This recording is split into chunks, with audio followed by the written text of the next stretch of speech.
Hello everyone and welcome back to our channel. और आज ला रही हूँ मैं स्पेशल थिंग्स जो मैं आप लोगों से शेयर करना चाहती हूँ, जो मेरे लिए बहुत ही फ़ायदेमंद रहा है।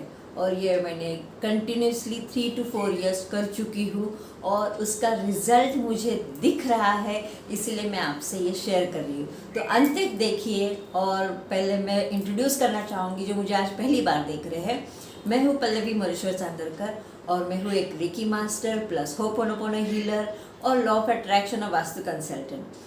तो मैं बहुत सारे ऐसे टिप्स और रेमेडीज़ आपके लिए लाती रहती हूँ। Do subscribe to my channel अगर आपको ये ऐसे टॉपिक्स अच्छे लगते हैं तो शुरू करते हैं हमारे पितृ पक्ष के ऊपर।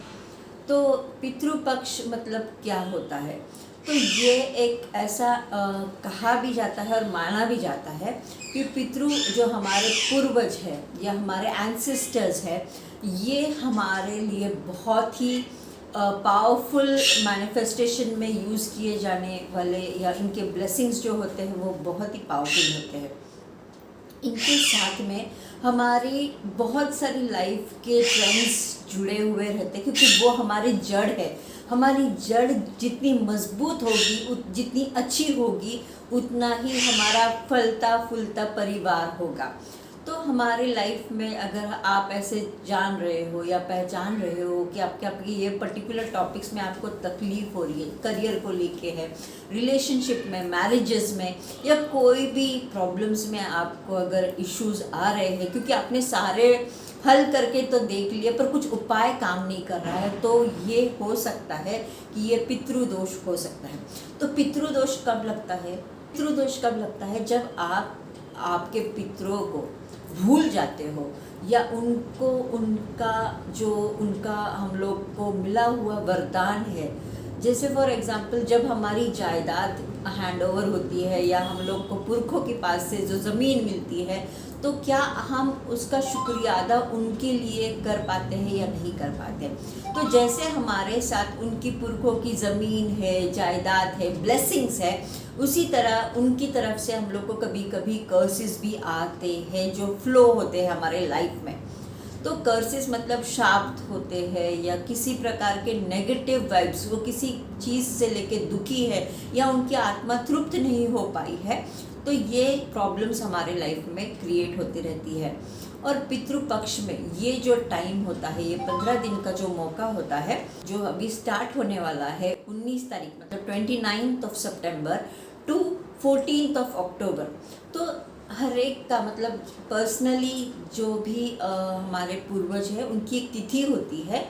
आप आपके अगर एल्डरली पर्सन को पूछोगे तो आपको पता चलेगा, पर अगर आपको कोई बताने वाला नहीं है या आपको समझ में नहीं आता है क्या तिथि होती है, कैसी तिथि होती है, तो आप ये सर्व पितृ अमावस्या के दिन भी ये कर सकते हो।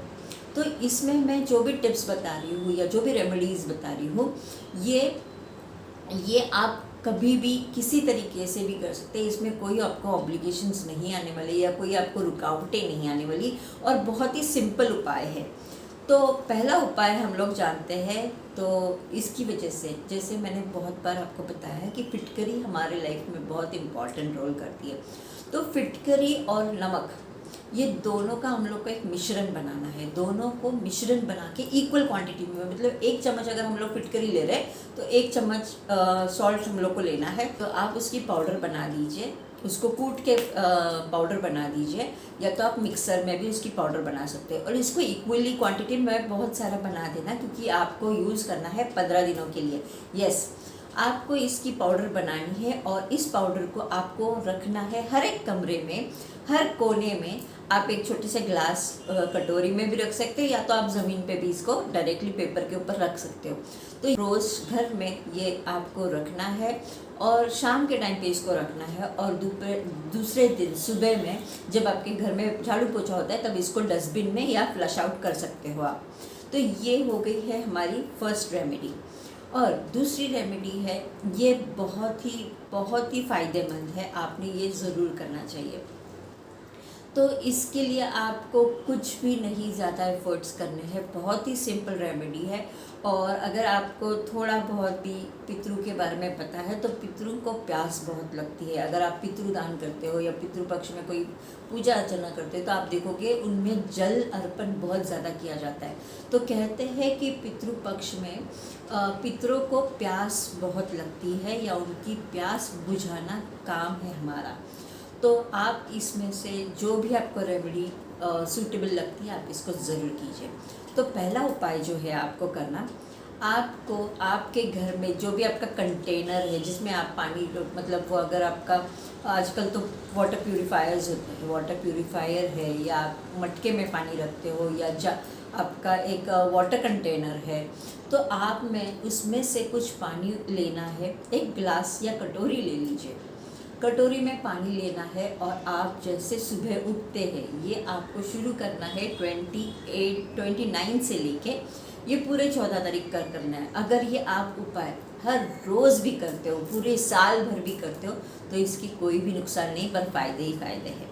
तो आपको लेना है आपके घर में जो भी कंटेनर है उस कंटेनर को पानी लेना है। आपके पीतल या तो तांबे का पानी का लोटा इस्तेमाल कीजिए, स्टील का नहीं इस्तेमाल कीजिए। तो आपको लेना है ये पीतल का या तांबे का छोटा सा लोटा क्यों ना हो, उसमें पानी भरना है। और सुबह दरवाज़ा खोलने से पहले मतलब मेन डोर आपका खोलने से पहले आपको वो पानी लेना है और आपके घर के बाहर दरवाजे मतलब फ्लैट है या घर है उसके सामने आपको उस पानी को छिड़क देना है, मतलब पूरी स्प्रिंकल कर देना है आपको वो पानी। ये क्या कहते हैं कि पितृ हमारे घर के बाहर वास करेंगे और जब वो पानी पीते हैं तो वो तृप्त हो जाते हैं। तो ये हुआ है हमारा दूसरा उपाय। बढ़ते हैं तीसरे उपाय के लिए। तो जो तीसरा उपाय है ये आपको आपके पानी को ही लेके करना है। ये जो कंटेनर है आपको वहाँ पे आपको आपका एक घी का दिया लगाना है और घी का दिया वहाँ पे लगाते समय हम लोग को शाम के टाइम पे ये करना है। घी का दिया आपके कंटेनर के वहाँ पे रख दीजिए और ऐसी प्रार्थना कीजिए मनोभावने से, जो कि आपके एंसेस्टर्स हैं, आप उनको धन्यवाद दीजिए, उनका स्मरण कीजिए। वो आपके माता पिता हो सकते हैं या आपके दादा दादी या नाना नानी हो सकते हैं, जिनके लिए भी आप करना चाहते हो आपने ये करना चाहिए। और दिया लगाने के बाद वो दिया जितनी देर चलता है उतनी देर आपके कंटेनर से या जो भी आपका नल है उससे थोड़ा थोड़ा पानी आप नल छोड़ दीजिए। तो ऐसा नहीं कि पूरा नल खोल के रख दीजिए, बस एक एक ड्रॉप मतलब पानी वहाँ से गिरना चाहिए और वो वेस्ट भी ना हो। तो आप उसके नीचे एक वेसल भी रख सकते हैं और वो वेसल का जो जमा हुआ पानी है आप वो पेड़ पौधों में डाल सकते हो। तो ये हुआ हमारा थर्ड उपाय। अब ये सारे उपाय आपको बहुत ही इजी लगेंगे, यस, क्योंकि ये बहुत ही फ़ायदेमंद है और आपके लिए बहुत ही मिरेकलस काम करेंगे। इसमें ये जो आखिरी जो मैं बता रही हूँ इसमें आपको थोड़ी मेहनत लगेगी। तो यहाँ पे आपको लेना है घर का आटा। ओके, आपके घर में जो आटा है उसको लेना है। उसके साथ में आपको चाहिए होगा एक नारियल, जो पूरा नारियल मिलता है सूखा हुआ मतलब जैसे बोलते हैं हम लोग सूखा नारियल जो मिलता है, जिसका हाफ कट करके हम लोग को नॉर्मल दुकान में मिलता है, पर हम लोग को वो आधा कट किया हुआ नहीं, पूरा नारियल लेना है जिसको खोला भी नहीं होता है, पूरा अंदर से भी वैसे ही पैक्ड इंटैक्ट जो मिलता है वो नारियल हम लोग को लेना है। उसको ऊपर से इतना थोड़ा सा लिड की जैसे कट करना है, घर पे आके आपको उसको कट करना है। उसके अंदर जो आटा आपने लिया है उस आटे को थोड़ा सा भूनना है गैस पे, पैन में थोड़ा भून लीजिए। उसमें डालिए घी और घी के साथ डालिए एक मुट्ठी शक्कर।